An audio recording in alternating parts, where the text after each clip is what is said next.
Pada pertemuan ke-12 kali ini, topik yang dibahas yaitu absorpsi antarmuka padatan. Dalam kehidupan sehari-hari, absorpsi antarmuka padatan dapat kita lihat pada spons, yang mana ketika sabun diteteskan di atas spons, maka spons akan terserap ke dalam sela-sela yang terdapat dalam spons. Begitupun dengan ketika tangan kita terpapar oleh debu sehingga debu akan menempel pada tangan kita. Itu merupakan contoh-contoh absorpsi dalam kehidupan sehari-hari. Jika kita lihat gambar berikut yang mana ada partikel-partikel yang masuk ke sebuah sela-sela. Partikel tersebut disebut dengan absorbat, yaitu merupakan partikel yang menempel pada sebuah partikel padat, pada sebuah zat padat. Sedangkan yang merah ini merupakan partikel padatnya yang disebut dengan absorban, yang mana dia merupakan wadah bagi partikel tadi agar bisa menempel. Absorpsi antarmuka padatan. Absorpsi material padat, cair ataupun gas ke permukaan suatu padatan ialah usaha untuk menurunkan energi bebas permukaan pada fase solid. Kemudian, akan tetapi, tegangan permukaan zat padat itu selalu lebih sulit diperoleh daripada tegangan permukaan zat cair. Karena apa? Karena zat solid ini merupakan suatu zat yang molekulnya itu sangat rapat dibandingkan dengan zat cair. Dia fase molekulnya lebih renggang sehingga tegangan permukaannya itu lebih mudah diperoleh daripada fase solid.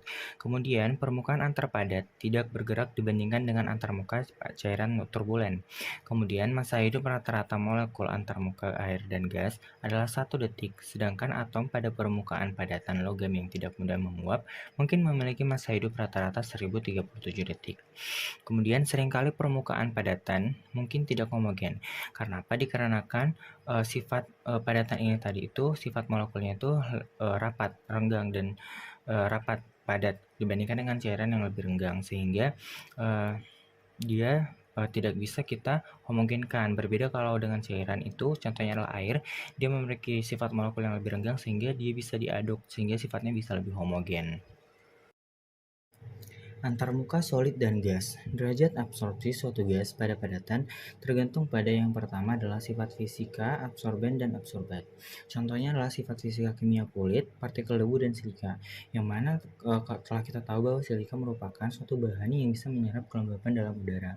Kemudian bergantung juga pada luas permukaan absorben, di mana makin luas permukaan absorben, makin banyak absorbat yang ditangkap. Sehingga absorbat yang ada pada partikel padat itu akan semakin banyak. Kemudian suhu. Bila suhu dinaikkan, absorbat yang terabsorpsi turun. Ikatan fisikanya sangat rentan terhadap suhu. Kemudian adalah tekanan parsial. Pada lingkungan yang tinggi tekanan, gas semakin banyak dipaksa terabsorpsi. Jenis-jenis absorpsi. Absorpsi terbagi menjadi dua. Yang pertama absorpsi fisik atau yang kita kenal dengan van der Waals, dan juga absorpsi kimia yang kita kenal dengan kemisorpsi. Absorpsi fisik terikat dengan ikatan van der Waals, yaitu ikatan yang lemah gampang dilepaskan. Bersifat reversible, yang mana dia bisa kembali dan tidak membutuhkan energi aktivasi. Kemudian penghilang zat absorbat dan absorben dikenal dengan desorpsi. Kemudian gas yang terabsorpsi secara fisik dapat didesorpsi dari padatan dengan meningkatkan suhu dan mengurangi tekanan. Kemisorpsi adalah di mana absorbat melekat pada absorben melalui ikatan kimia primer, membutuhkan energi aktivasi, dan dia sifatnya irreversibel. Dia tidak dapat kembali lagi dan tidak dapat diubah kecuali ikatannya telah putus. Contohnya kemisorpsi adalah pada permukaan padat adalah lem yang menempel pada kertas yang sudah merekat. Kemudian ada juga contoh yang lain adalah korosi besi, yang mana udara terikat dengan partikel logam besi kemudian menyebabkannya karatan. Adsorpsi isotermik. Adsorpsi isotermik adalah berapa banyak gram gas yang bisa terabsorpsi oleh 1 gram absorbat dalam suhu yang tetap. Ada 2 jenis tipe, yang mana yang pertama adalah Langmuir, di mana partikel padatnya itu adalah 1 lapisan, di mana absorpsi Langmuir ini terdiri dari 1 lapisan partikel padat saja, sehingga absorbatnya hanya 1 lapisan di atas partikel padatnya. Kemudian ada absorpsi isotermik BET, yang mana dia tidak hanya punya satu lapisan tetapi banyak lapisan, sehingga absorbat yang menempel pada absorbennya itu lebih banyak. Kemudian ada HA merupakan panas absorbat, yaitu panas untuk membentuk ikatan, dan HV adalah panas laten kondensasi untuk penataan absorbat. Berikut merupakan gambaran absorpsi fisika dan juga kimia. Kalau absorpsi fisika, jika kita lihat, itu partikel yang menempel itu masih utuh, sedangkan absorpsi kimia, partikelnya itu sudah rapat dan dia itu menempel dengan partikel padatnya. Dan jika dibuat dalam grafik, absorpsi fisika, dia itu memiliki satu titik di mana dia itu menurun, sedangkan kalau dia absorpsi kimia, jika dilakukan dia akan menaik terus, meningkat terus. Kemudian absorpsi isotermik gas pada permukaan zat padat, di mana itu X adalah jumlah terabsorpsinya per satuan massa M terabsorben. Isotherm Freundlich, yang dimana rumus dari isotherm ini yang mana adalah Y sama dengan X per M sama dengan K dikali P pangkat 1 N, dimana jika dilogkan adalah log X per M sama dengan log K plus 1 power N log P, dimana Y adalah massa gas, X adalah absorbat per unit massa, N adalah absorben, K dan N adalah konstanta. Kemudian isotherm Langmuir memiliki rumus yaitu Y sama dengan YM dikali B dikali P per 1 per B dikali P, yang mana YM adalah kemiringan garis, B adalah perpotongan garis.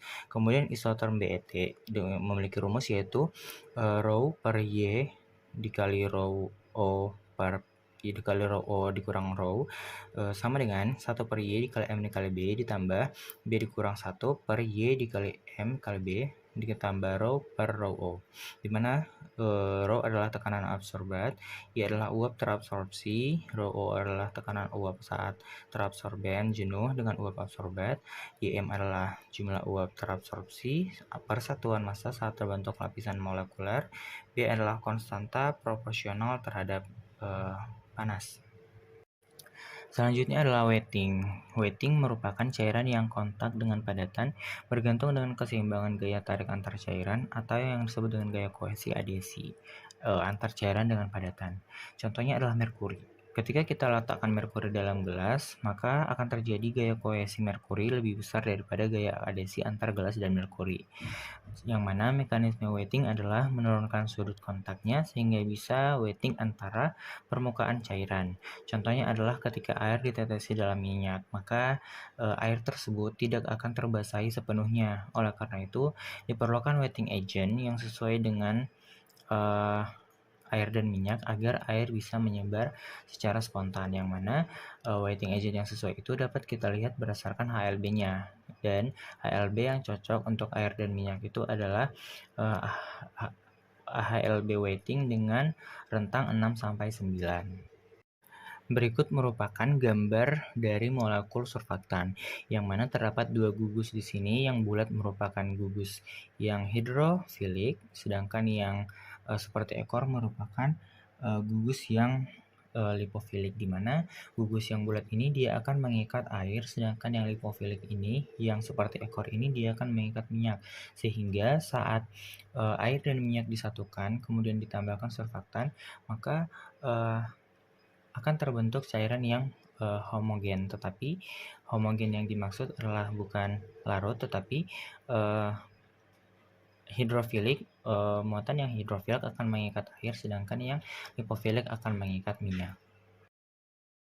Selanjutnya adalah busa. Busa adalah struktur yang relatif stabil, yang terdiri dari gelembung udara yang tertutup di dalam lapisan tipis berupa cairan. Dispersi gas dalam cair distabilkan oleh bahan pembusa. Setiap larutan yang surfaktan menghasilkan busa yang stabil.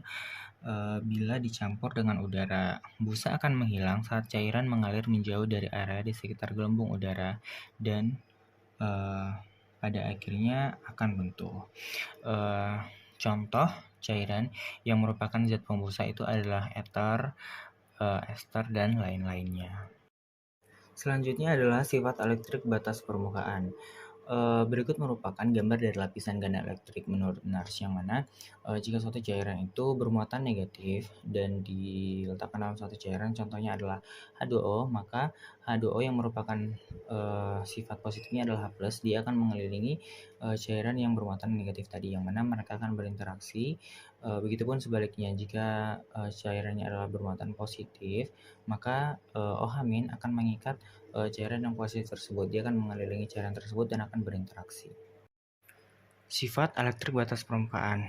Ada dua sifat elektrik batas permukaan, yaitu elektrotermodinamik atau Nernst potensial, yang mana potensial pada permukaan yang sebenarnya dengan daerah yang netral. Kemudian ada elektrokinetik atau zeta potensial, yaitu merupakan perbedaan antara lapisan yang terikat kuat dikurang dengan lapisan bagian yang netral.